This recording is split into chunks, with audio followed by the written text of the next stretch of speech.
What's going on, guys? Welcome back to another Uriel NBA video. So in today's video, I'm going to be talking about RJ Barrett and his rookie year.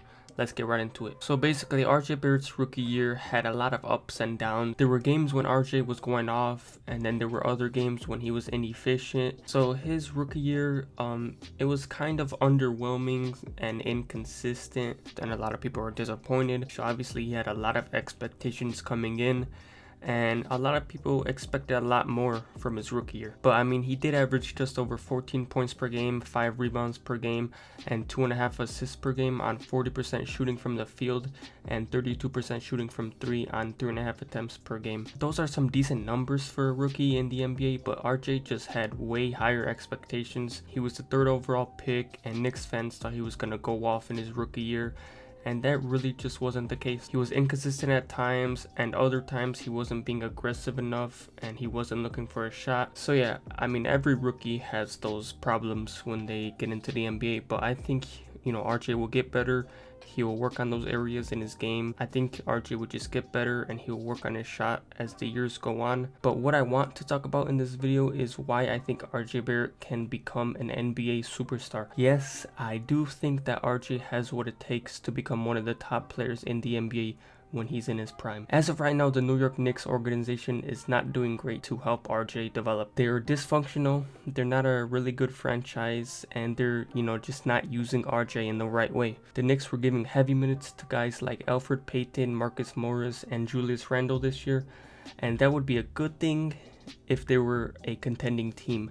But since the Knicks were a pretty bad team the whole season, it just really doesn't make sense playing those types of players. It would just be a better thing to play guys like Frank Ntilikina and RJ Barrett, because Marcus Morris, Elfrid Payton, and Julius Randle, they're not going to be a part of the Knicks' future in the long term. But guys like Ntilikina and RJ Barrett and Robinson, those players are the players that, in my opinion, you should be playing. You're not going to win anything with Marcus Morris or Julius Randle or Elfrid Payton, and so I think it's just better to just develop the young players and stuff like that. So basically what I'm trying to say is that throughout the year, players like Julius Randle and Marcus Morris were hogging the ball and trying to get their numbers, and RJ was just not getting a lot of opportunities to show his talent. And then when RJ did get opportunities to show his talent, he showed that he can be a pretty good scorer in the NBA in a variety of ways. He showed that he can attack the rim with ease. He showed that he can become at least a respectable shooter as well. And he just showed a lot more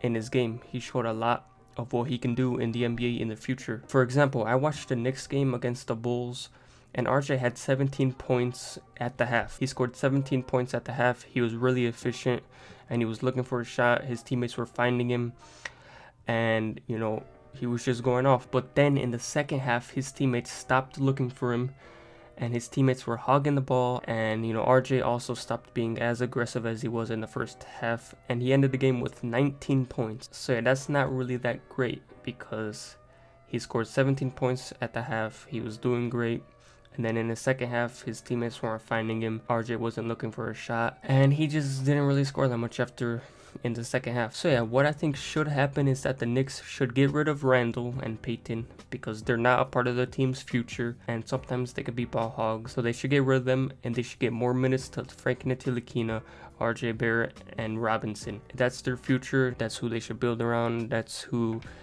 is going to be a part of their future long term. And then after that, they should tell RJ to be more aggressive, so that he can develop into a star player in the NBA. A lot of the Knicks games that I watched, RJ Barrett, he was just kind of being passive sometimes. Sometimes he would be aggressive and he would look for a shot.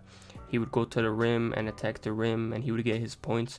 But then there'll be other times where he would just be passive and not really look for a shot. So what I think should happen is that he should look for a shot more and try to develop. He has the ability, in my opinion, to become a star player in the NBA, and I think he could be a pretty good scorer in the NBA as well, somewhere around 20 points per game. So all in all, in my opinion, RJ has what it takes to be a star. He just needs to be put into a better situation. He just needs to get some better teammates. He just needs to get a better coach, because as of right now, the Knicks' dysfunctional franchise is not really helping RJ at all because there's not much spacing. A lot of his teammates are not really looking for him on the offensive end, and the Knicks just aren't looking good as a team in general. That's all I really have to say about this, about RJ Barrett. That's going to be all for the video. Hopefully you guys enjoyed. Please like and subscribe, comment down below what you think, and I'll see you next time.